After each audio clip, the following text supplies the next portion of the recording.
അങ്ങനെ 55-ാം Kerala state award പ്രഖ്യാപിച്ചു. Mammukka, he really deserves it. Shamla, Feminichi Fathima, അടിപൊളിയായിരുന്നു. I saw the movie. ടോവിനോയ്ക്ക് എന്തിനാണ് സ്പെഷ്യൽ ജൂറി പരാമർശം? And what about Fahadh Faasil? Fahadh ഫാസിന് നോമിനേഷൻസ് ഉണ്ടായിരുന്നു, പക്ഷെ ഒരു അവാർഡ് പോലും കിട്ടിയില്ല. എന്ത് ക്രൈറ്റീരിയ എന്ന് എനിക്ക് മനസ്സിലാവുന്നില്ല.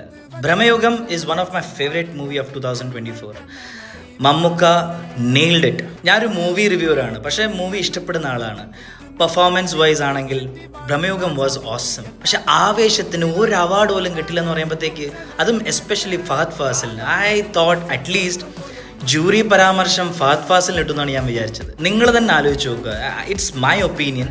എനിക്കിനി നാട്ടുകാരുടെ ഒപ്പീനിയനെ കുറിച്ച് ഞാൻ പറയുന്നില്ല. ബട്ട് കിഷ്കിൻഡ കാണ്ഡത്തിൽ ആസിഫ് അലിയുടെ പെർഫോമൻസിനെക്കാട്ടിലും ടോവിനോയുടെ ARMലെ പെർഫോമൻസിനെക്കാട്ടിലും എനിക്ക് ഏറ്റവും കൂടുതൽ പെർഫോമൻസിൽ ഇഷ്ടപ്പെട്ടത് ഫഹദ് ഫാസിലിൻ്റെ ആയിരുന്നു. നിങ്ങളുടെ അഭിപ്രായം എന്താണെന്ന് കമൻറ്റിൽ രേഖപ്പെടുത്തുക. Take care, by.